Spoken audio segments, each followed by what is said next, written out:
S&P 500 is sitting at a critical level. Bitcoin breaks a wedge. NASDAQ futures closed below a major SMA for the second time. Treasury yields are breaking out. Gold putting in a major top, and how that's affecting the inflation trade, and why energy may have topped. What a Sortino ratio is and why you should care. 8 economic indicators you need to watch for next week. Blackrock CEO's interview with CNBC, why it's important. Smart money, dumb money, and the major shift. We have a ton to go over. Let's get to it. Welcome back, everybody. Well, we have a lot to go over, from what the S&P is doing to inflation to some major shifts we're seeing in the sectors. A lot to cover and a lot to talk about what's going to happen next week. There are 8 key events also for next week I want to go over, and I definitely want to focus on one thing that I noticed this past week, specifically with people and how to predict where tops are going to be and how to get out of position. So let's just jump right into it. If we take a look at the S&P 500 futures market, I'm going to leave my levels in here for a second because you'll see why in a moment. But I just want to point out the obvious.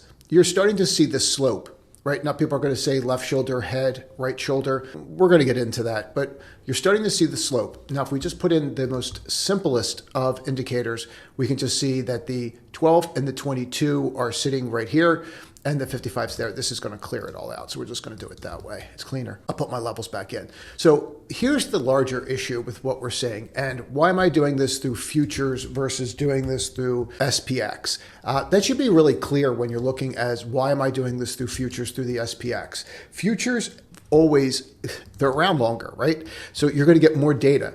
So meaning that they're trading longer than anything else. So you're always going to get more data with the futures market versus when you look at the SPY.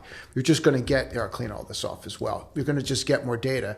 And we're just going to keep doing these unedited so that I can get more and more content out instead of spending time editing these videos. So, and I appreciate your comments on that. My goal is just to inform, not to make the prettiest video. But so you can see you have a control bar right in here, right? So let's get to that. And let's make this a bear chart. It's funny, someone said to me the other day, why do you say bear versus just make it plain? And the answer is, I have no idea. It's just what I say, but apparently makes them uncomfortable. So if we take a look here at this chart that just has price on it, that's your control bar. And that control bar broke. So I always look for what bar is in control of the market, right? And it might sound a little weird, but there are events that take place. For example, there was an event that took place on Thursday, April 4th, and that event controlled the market, and it controlled the S&P that day. And quite frankly, we never came back from it. We stayed in that range. So that does tell you something. Now you have the wick here to the downside. You can see the movements. And these movements have been anything but predictable lately, to say the least. But we all knew that April was going to be like this. We talked about it for some time. The corporate buybacks that were not going to be there, right? We know the corporate buybacks are starting in about 2 weeks, and now we're coming into earnings season. Now, if you take this November date and you just draw the simplest of lines up here, you'll see that this is where we rejected up. We can see the trend line, and we all know what this date was, right? But we'll just refresh those that don't follow macro data. The date that we turned here was the date that the Fed said we're going to stop raising rates. So if they went back to, and please listen to the word if they went back to raising rates, okay, you can expect this market to fall off a cliff, right? Just FYI. This is July when we had that peak, and then Japan changed their stance on rates. All right, so we can see that very clearly. Now, does that mean that you're going to go down and fall off a cliff? No, but there's 4 stages to every market, right? And we know this, but let's just rehash for those that don't. You're going to base, and that's basically your stage 1. Then you're going to lift, and you have a stage 2 on the lift.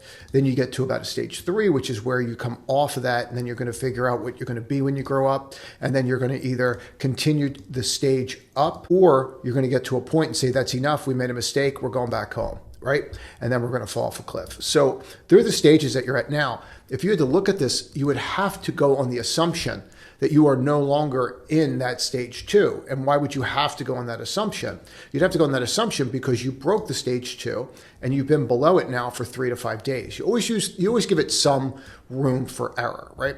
So you give it 3 to 5 days, 1, 2, 3, 4, 5, 6, 7, right? Okay, that's enough. So now if we take a look at this, take that level off, and just again use the simplest of indicators. We're just going to draw a couple lines here, and we're going to draw that line from that control bar once again, and we're going to see real clear in here just the obvious, right? That you've been in this range now. Well, that's hideous. You've been in this range now for some time, so let's get this border to a white, and we'll drop that line. We'll make it thin. I don't know what we were doing here. And what we'll do is, well, there you go. So you can see that highlighted right in there pretty clearly. And what we're saying is you're seeing us come out of that box, right? Now, once you're doing that, you're setting yourself up. All right, now let's go back to the SPY for one more second. Drop the 12, the 22, and the 55 in. This is a 12, a 22, and a 55. You should use what you're comfortable with. But what you're seeing here is you're seeing that cross. Now, more important to me than that cross is this. And now let's clean off this. So what I like to do every once in a while is just hide the actual data. And then by hiding the data, you just look at the movement. And it just makes things a little cleaner. So if you see this line right here, you can see how that 12 is pointing at a declining 12. Well, we really didn't even have a declining 12 here, right? In January, more or less sideways. So we take the 12 off and you can see that the 22 is not declining yet. You do not want a declining 22-day moving average. But if we are to then go back and put the data on, and let's go out to a 15-minute chart for a moment. And on the 15-minute, what we're going to do is just take a look at what's going on and watch this. And this is where it gets troubling to me a little bit. If we go back and we go to January, and this is a 3, a 5, and an 8 daily on a 15-minute chart. So I'm taking daily moving averages here and I'm putting them on a 15-minute chart just to see how the world's going by. And people say, well, what's the purpose? Well, the purpose is to see if we're seeing any kind of change from January on. And it's just like to me, people say, well, I'm not going to buy when I'm under the 5 and I'm only going to buy when I'm over the 5. Let me know how that goes, if that's what you do. Because you can see that if you're buying over the 5 and you're selling under the 5, that's not going real well. So that's why I use larger moving averages to make more swing trading decisions than this. This you're just getting torn up and I'm actually selling to you. So for those that just want to use the 5 to make those decisions, I appreciate it and keep doing it. But I'll be on the other side of that trade. But what you're seeing here is you're seeing a shift, right? And that's the purpose of what I'm doing and showing here. I'm not doing it to just taunt people. I'm doing it to actually show you something. But when you start to see the 3, the 5, and the 8, and I have them set up like a stop sign, right? Or a light, rather. I need more coffee. But I have them set up as a stop light, right? Green, yellow, red. Okay, that's how I have them set up. So when you see the turn here, what's flashing?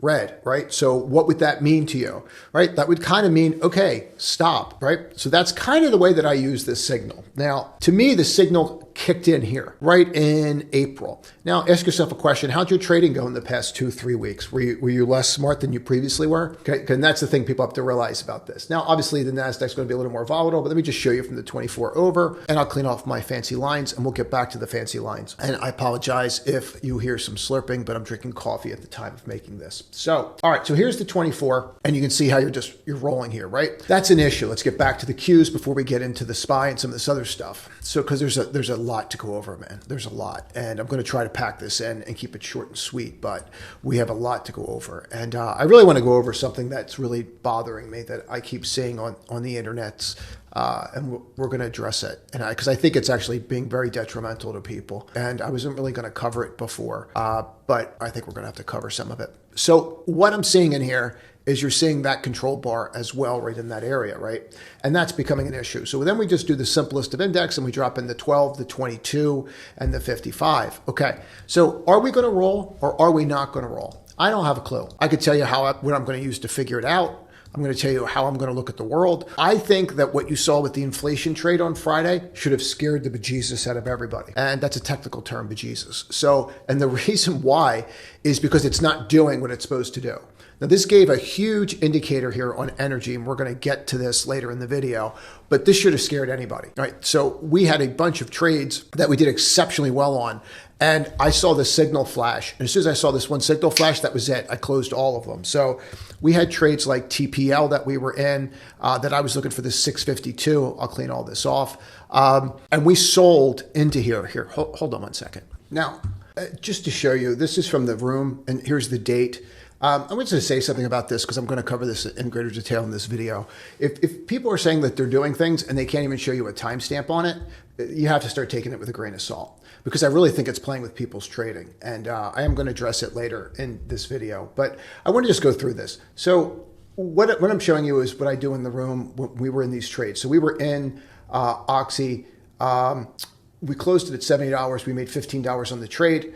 I've walked through a trade a couple times, actually, even in the public video. VLO, MPC, Gush, TPL was really the big winner for us. We made $90 on it. And we had a couple swings on Gush that were a short-term and a long-term trade, and we closed them all. And this was at 11:41. So I'm going to get into later in the video as to why we closed there, but it's important for me when I say things so that you can understand that they actually, one, did happen, and two, I want you to understand the methodology behind it so that you on your own can learn how to do this.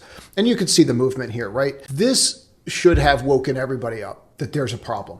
The fact that you saw energy roll the way that it did, the way that you saw gold implode the way that it did, okay? Their highs, one of my best trades on Friday and on the week was actually shorting gold. And that is a massive shift to what we've been saying.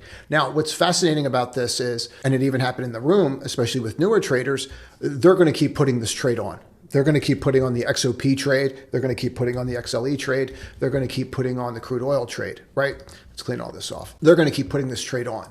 Now, that should be a signal that there's a problem. For me, the larger issue was that it was indiscriminate what you're saying. So another thing that I noticed too was that Bitcoin's supposed to be a hedge. This is far from being a hedge right now. Now, this is at a critical spot, Bitcoin. You must hold here.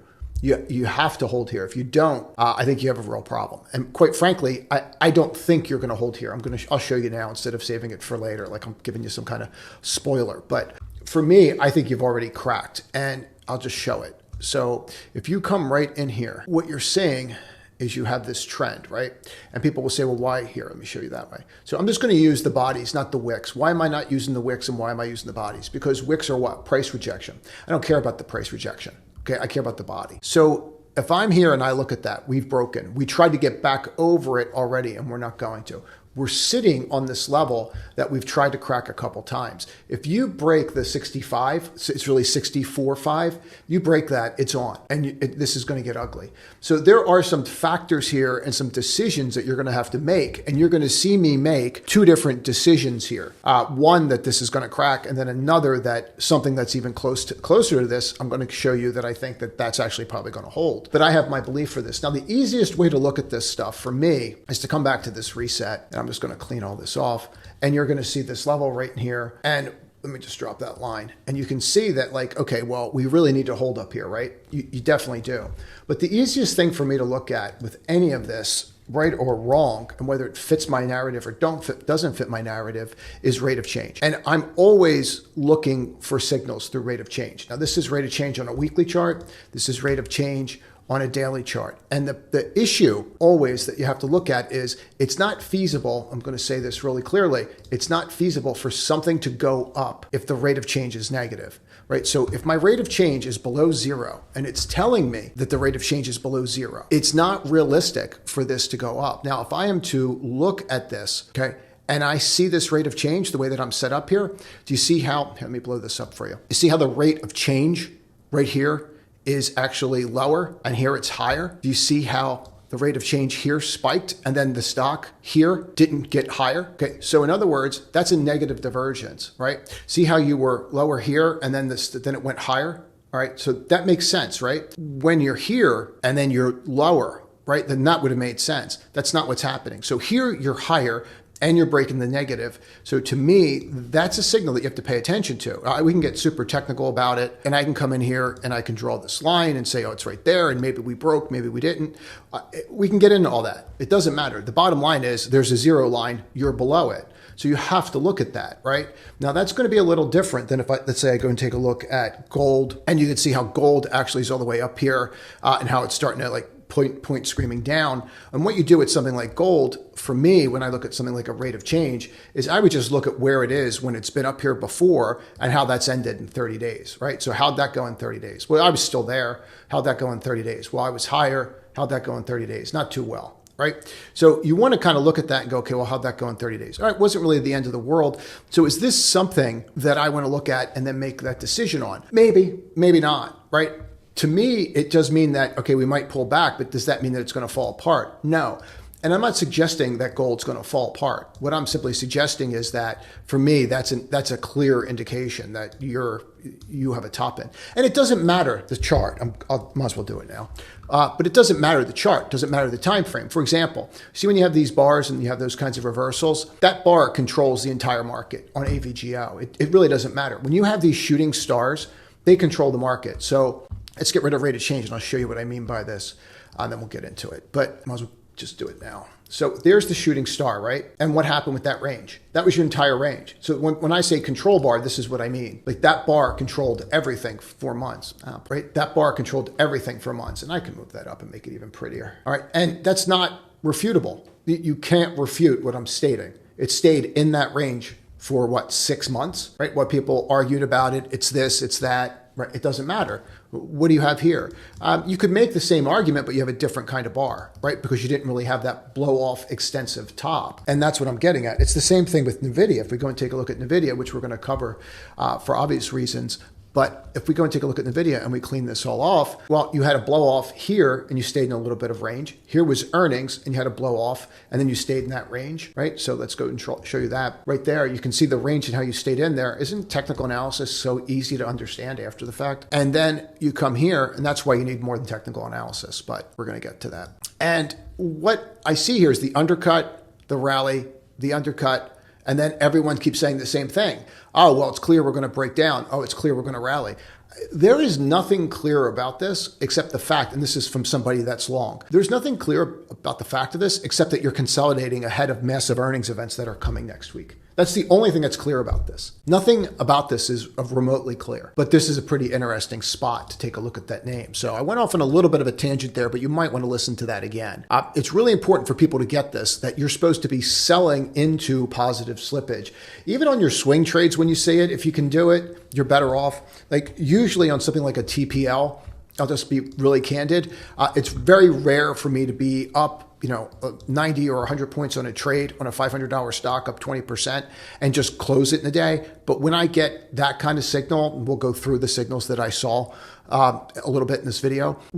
What's important about that, usually I'd use the 12 or the 22. You should use what you're comfortable with. I would just use those as like, okay, I'm on the wrong side of the market. And I view the market like this. So in other words, the 12, that's like, all right, do I want to swing trade it? Everybody's using the 5 and decide if they want to swing trade it, right? And all we're doing is making money off of them. And I showed you how 5 minutes ago. But if you take a look at the 12, but to me, you can see how you're staying above that, right? So if I'm not above the 12, do I want to be in a swing trade? It's very rare unless it's a big high beta name, then yes, maybe. But if I break the 22, it's off. I'm done. Like it's very rare for me to really want to swing trade something. There's a couple names I'll do it with. They'll be ultra high beta. But other than that, no. So why? Because why wouldn't I want to sell at 620 if I see something versus waiting for 575? Right, it's 574. Your job is to make money. You don't get a button for being in a trade for a longer period of time than me, right? You can't pay your Visa bill because you were in a trade longer than me. You can pay your Visa bill because what? You made more money than me, okay? Or you made more money on the trade. Get it? So that's how people need to look at this. It's not a bastion of honor for being in a trade longer, right? The goal is to make money. But let's get back to this before I go off on one of my other tangents. So that takes us back to the futures market and why we're looking at the 1222 cross here, because you're going to get clearer signs, right? You're going to get way clearer signs off of that. And I don't like this. So, and I know no one cares what I like or don't like, but I don't like when you're here and you break the 22 and you try to rally and you get matumboed over and over and over and over again. I'll stop saying over. And so what happens is you finally made a decision, and I'm not happy about that decision. I'm not at all. And the other issue for me is that what's actually dropping. So let's talk about that before we get into the weeklies here. So I'm going to show you a couple sectors. Now I'm going to get questions on where this is from. This is from a Bloomberg machine.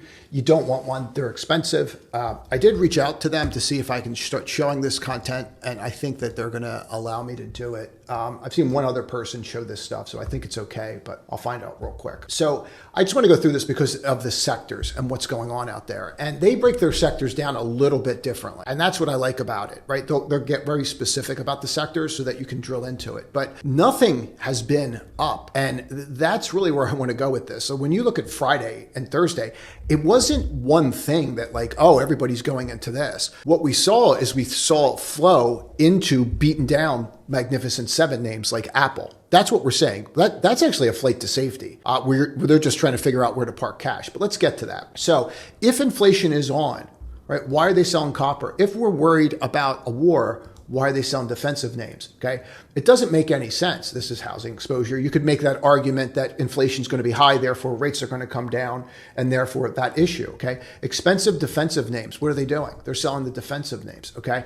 And that's different than defense, right? All right. Obesity drugs. They're getting out of those. What does that have to do with interest rates? Nothing. But what are they doing? They're locking in their gains. Okay, so when you start to see that commercial real estate, you could make that. The inflation comeback trade, which is it's actually a sector that Goldman set up. But then you look at that, interest sensitive financials. Okay, they're down. And we can all make the argument about what BlackRock said.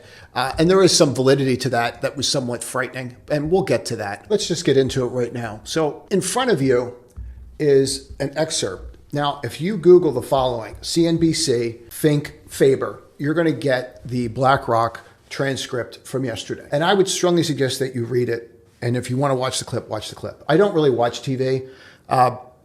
There's a lot of reasons for it, just time. But I'm not a real big TV person.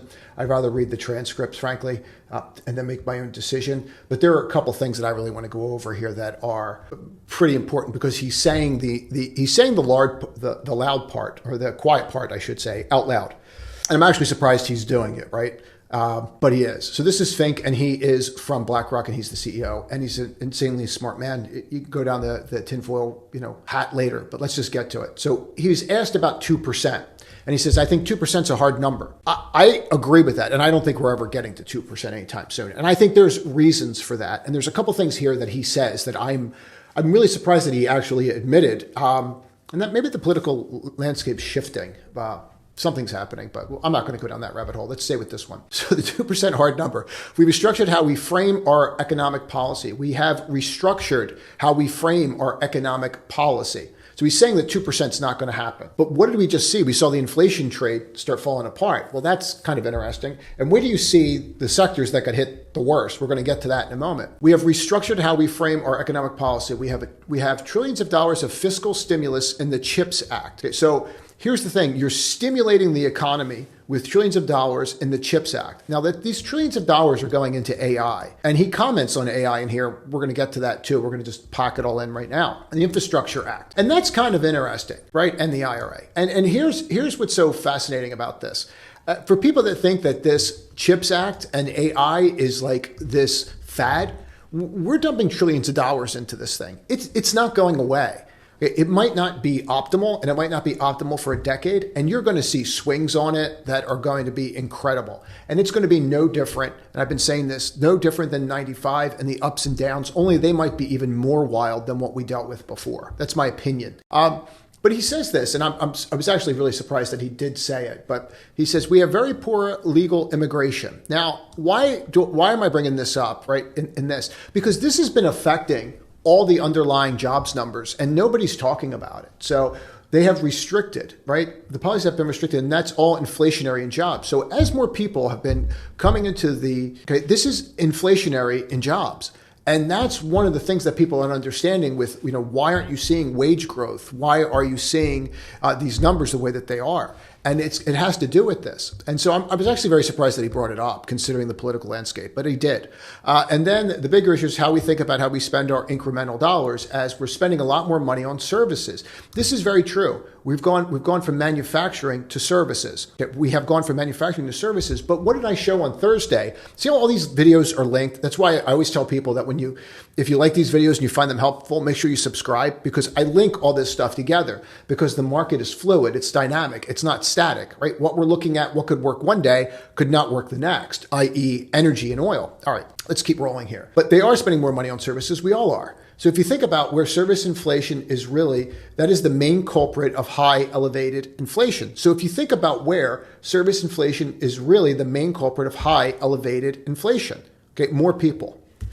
Let's get into this. I thought this was really good. And if you have the time, you want to Google this and take a look at it. And it's really just, let me get you the headline so that you can see it. It's just CNBC, BlackRock Chairman, CEO Larry Fink speaks with Faber. Okay, and if you Google that, you'll find it. If you can't find it, drop it in the comments, and I'll drop the link to it. And I won't make you sign up for a newsletter or anything. I'll just drop the darn link in. But anyway, let's go. So what do we have next? So Santoli, who I respect greatly, he's been on this floor forever and a day. and he really knows what he's talking about.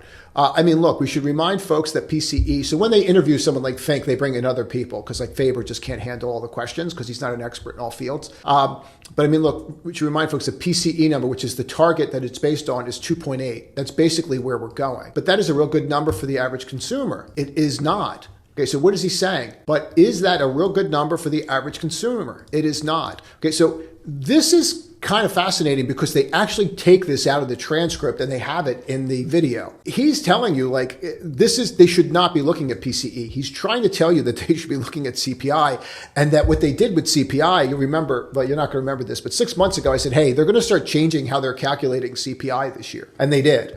Why do they prefer it? I don't know. He knows why they prefer it. It's because it's weighted by the amount we spend on each thing as opposed to what people say they spend money on. At least that's the Fed's theory. Okay. It is because of the weighted amount we spend on each thing as opposed to what they say we spend more money on. At least that's the Fed's theory.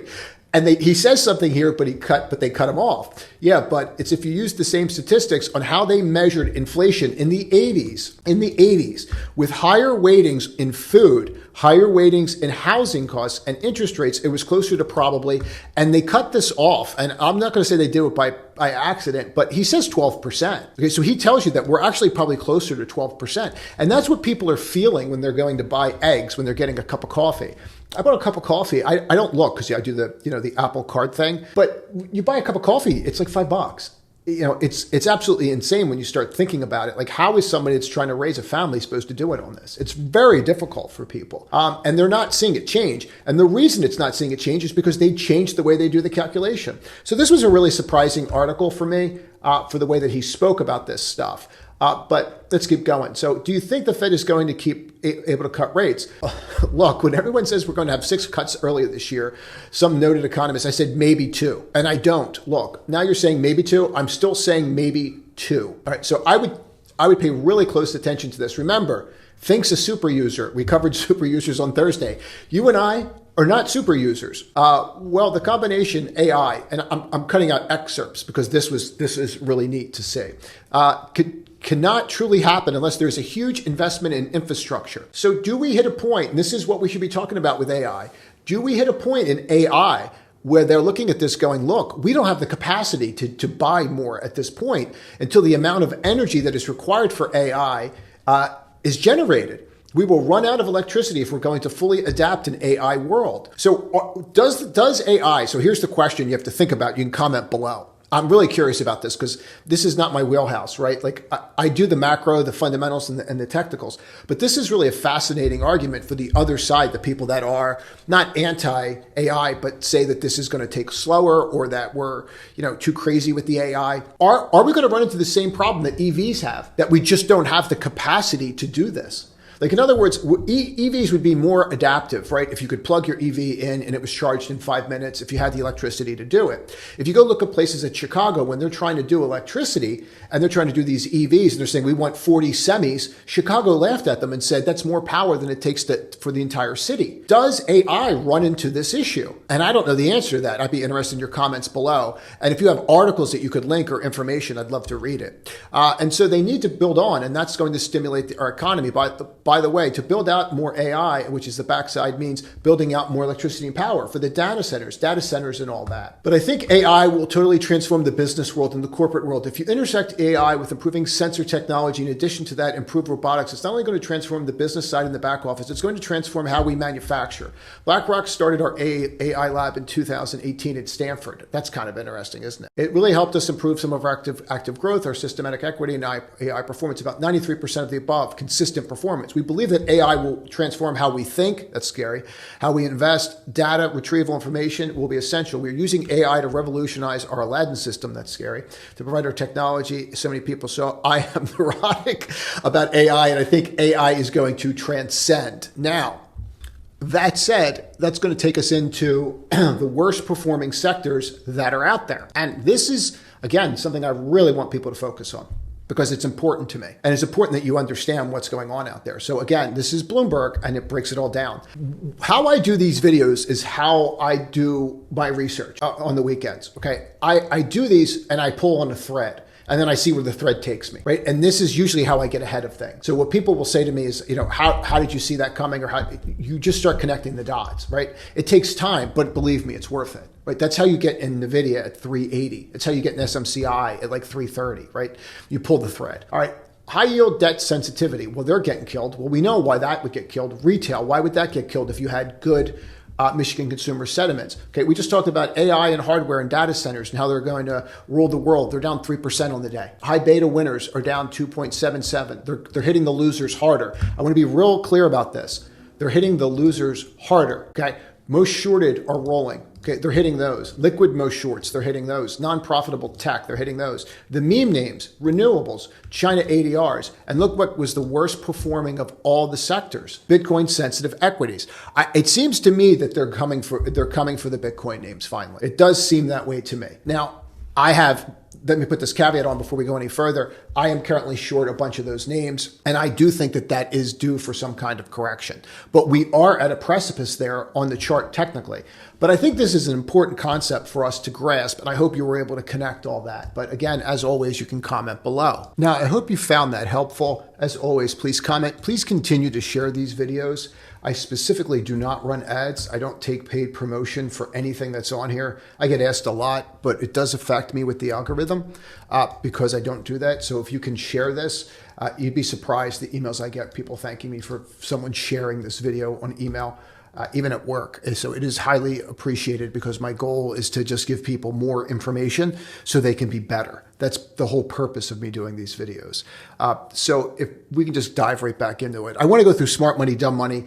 We just got to talk about the elephant in the room. You have some of the brightest minds in the world telling you that maybe they're going to cut interest rates twice. And this is what we're dealing with right now. All right. So if this was a chart and you were going to buy a stock based upon technicals, would you buy that? And the answer is yes, you would.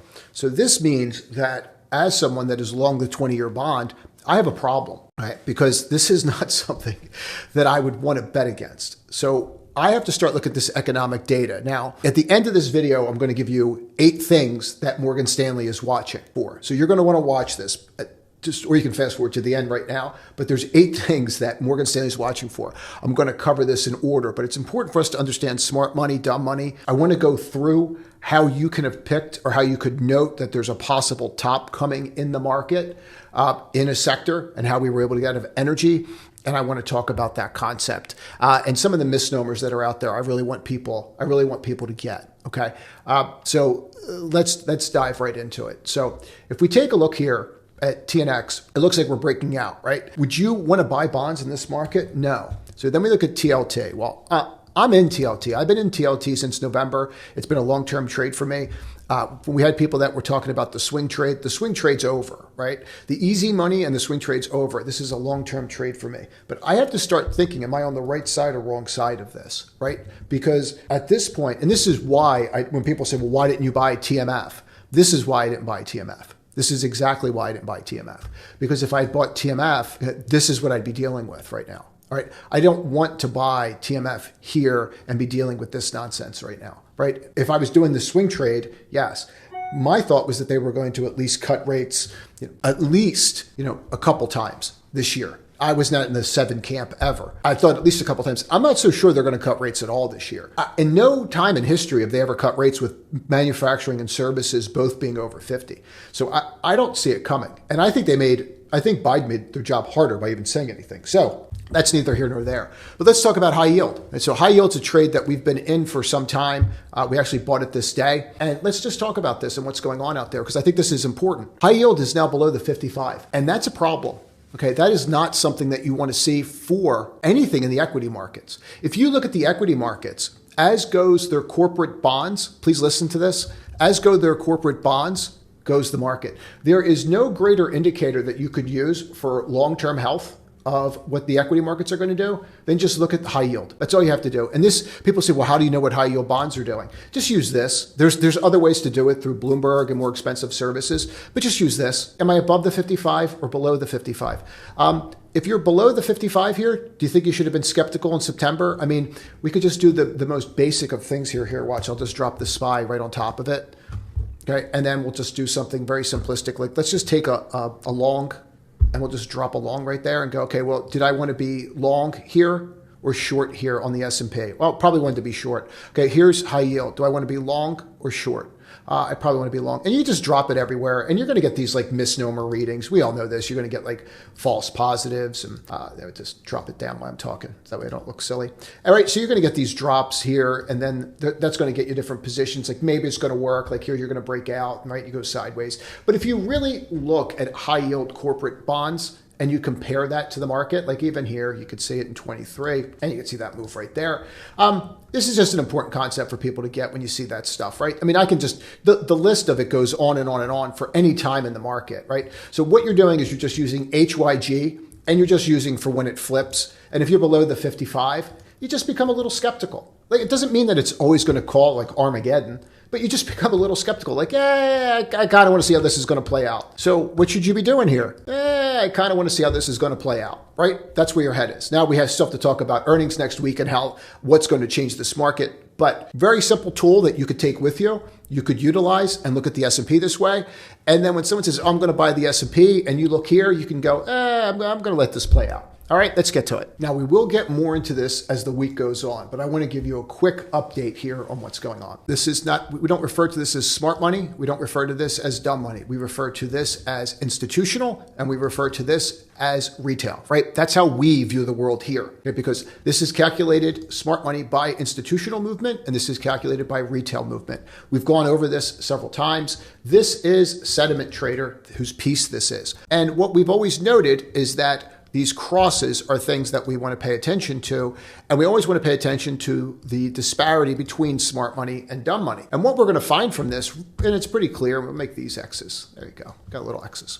And what's really clear about this is that when you break this line on dumb money and retail gets out of the market and institutions start buying, is you start to get a top. Now, if you look here, right here, you can kind of see that little roll right here, right?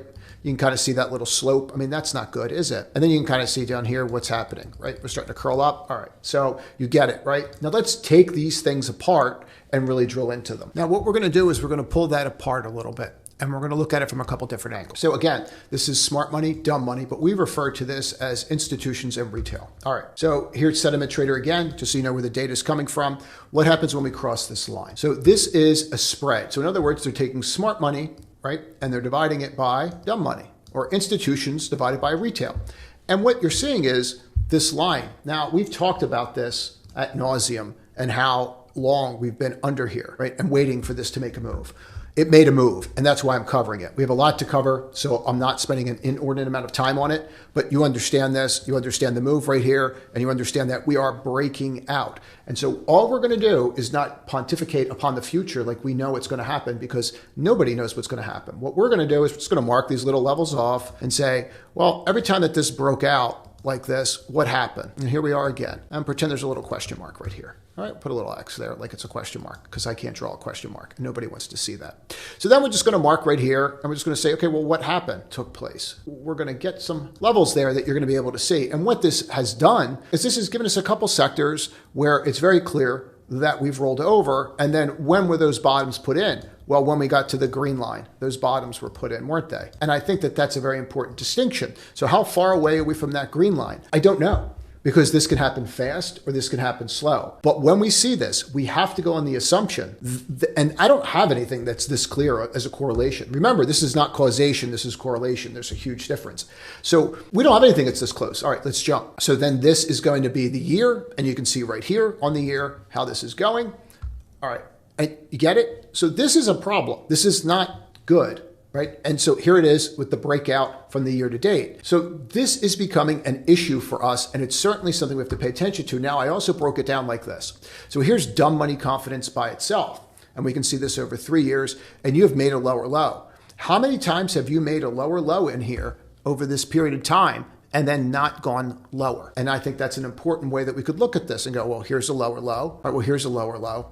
And what you're doing is just looking for them in comparison to what happened up here, right? And when did you break and make a lower low and not go lower? It didn't happen. All right. So again, This is something that is a concern of mine because you were seeing a shift in money, and you can see it here on the year very, very clear. So I did want to spend some time on this, and this is just year to date, and you can see it, but it's important because people have been asking me about this, and I want to talk about it. So you are seeing a major shift here, and it is something that we need to pay attention to, and I'll be covering this greatly in the week to come. Now, one of the things that I find very bothersome is the misnomers out there about how easy this is supposed to be. So one of the guys that I actually work with one-on-one, he said something to me, I should be doing better. And why that bothered me was more about what his expectations were. So I want to go through expectations here. And I want to preface this so people have been following this for some time. When you see things like the US Investing Championship, and one of the reasons why I don't talk about that kind of stuff that much is because people aren't asking the right questions. And that's what I always get asked about. Like, why don't you do more of this kind of stuff? Or why don't you do podcasts, that kind of things? People aren't asking the right questions. What do I mean by that? How much risk are you taking when you're putting these trades on? People need to understand that. We're going to get into it a little bit today, not a lot, but I want to get this concept done before I show you something. This is the P&L in this account, okay? And this account started with $1.60 or $1.70 at the beginning of the year. So this account's up 130 something percent right now, okay? The trade expectancy every time I touch the computer for the year is $241 made on a trade. The profit factor is 182. It's not 10 to 1. It's not 5 to 1. It's 1.82.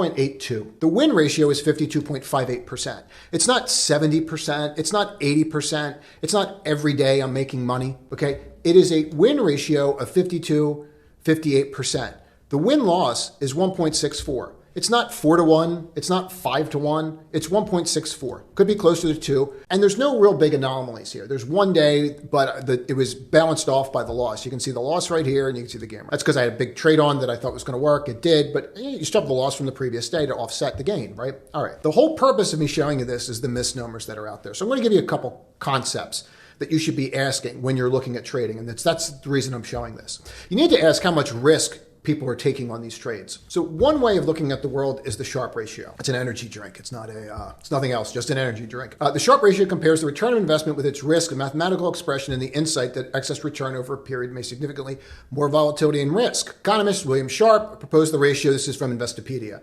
Capital asset pricing called reward to variability ratio. Sharpe won the Nobel Prize in economics. Okay.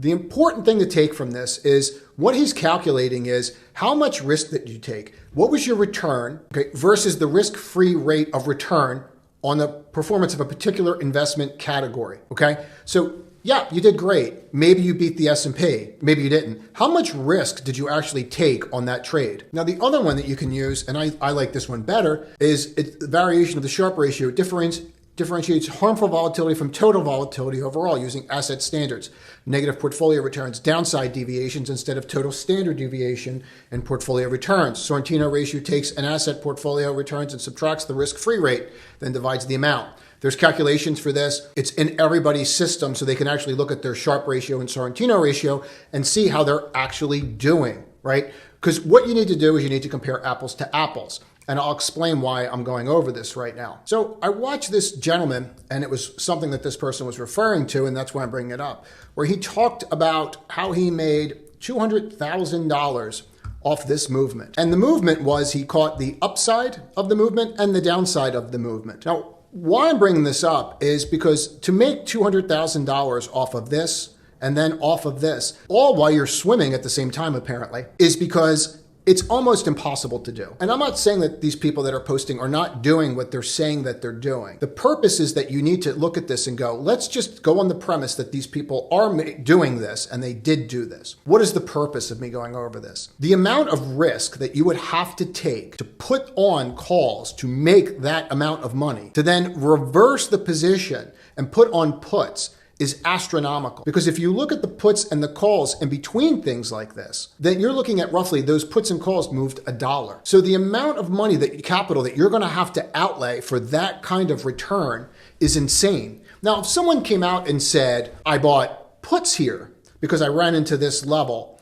and I made this amount of money, I get that, I understand that. That's certainly a trade that you can do. But to go out there and suggest that you're ever going to be in a position to consistently do this, it's just not realistic. And the reason that I want people to understand this and the reason that I'm showing this is because you have to look at what is realistic so that you can actually build a metrics around that. And if you can build a metric around what is realistic, again, I'm not saying that he didn't do it. I'm not saying that anyone is not doing what they're saying they're doing. I'm saying You might be able to do that once, but you are not going to statistically be able to nail that for the next 10 years over and over and over again. You might be able to nail one side of it and make money.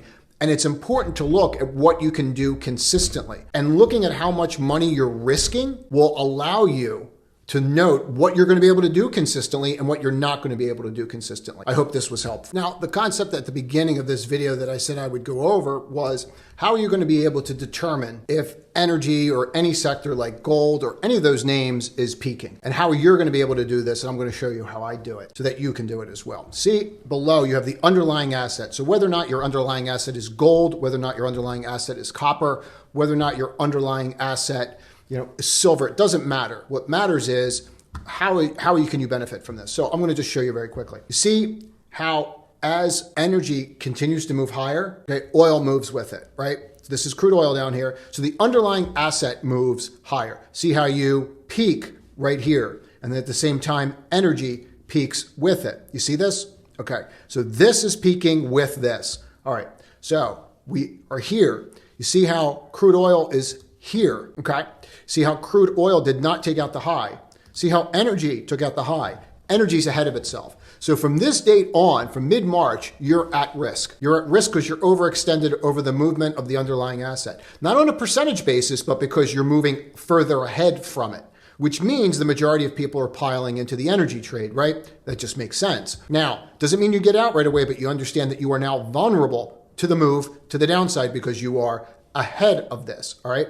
So this is something that you want to look at, just as the opposite is also true. So if I'm going to, I'll clean all this off for a minute and show you the opposite move, and this video is packed, I know, so I'm trying to cut it down, but if you look here, you see that underlying cut right here on energy? See where crude oil is and how it didn't undercut at the same time right here, okay? When you have that, you have a divergence. So this is a really great spot for people in mid-January, end of January, to be looking at buying energy names. Well, that's great. What does that do for me in the heat of things? Because how are you supposed to determine this when you're starting to see this kind of movement? Because you see how they're in tandem? Okay, so now you know that it's at risk. What you do is now you overlay other things to understand how much at risk we're at. Let me show you what I mean by that. One thing we've been showing for weeks now is the Q's performance over the S&P. And you can see how you are right in here, okay? See how you're breaking out? See how this is going? All right, great. What is the purpose of this? Let me showing you this. It's to tell you that now that the Q's are outperforming the S&P, that does not mean the NASDAQ's going up. It means that it's outperforming it, so that the NASDAQ can still drop, but just maybe not drop as much as the S&P. When you see these divergences, it is not realistic to assume that energy is going to outperform. If the NASDAQ is leading, go look at what's been going on since this transpired. This peak right here will correlate perfectly to where the bottom was in energy. I just showed you that, right? Where that little divergence was. You can go take a look at it and click back. All right, from that level. So once you know that this is coming to an end or coming to a possible end, you know to start looking for that divergence. How would you spot it? So what we did on Friday, because we saw the weakness, meaning you have very positive news, right? You're always looking for sediment, and you have very positive news. Let me show you this. And when you have very positive news, what you should see, meaning the wars going on, that's very positive for oil, right? So what you should see is you should see oil continue to rise, and you're not seeing oil continue to rise. So you take the sentiment of the situation when oil should be rising over wars and Israel's going to be attacked. We know this is happening, right? When we see that and we start to see it start to back off, you start to see if you can find divergences. And if you can, it tells you that you're starting to get a little hot. And then you start looking at other technical indicators. But if you start taking a look at XLK in comparison to XLE, and I'll show you this, what you started to see from the 12th on was this started getting closer and closer, meaning energy started getting closer and closer to XLK.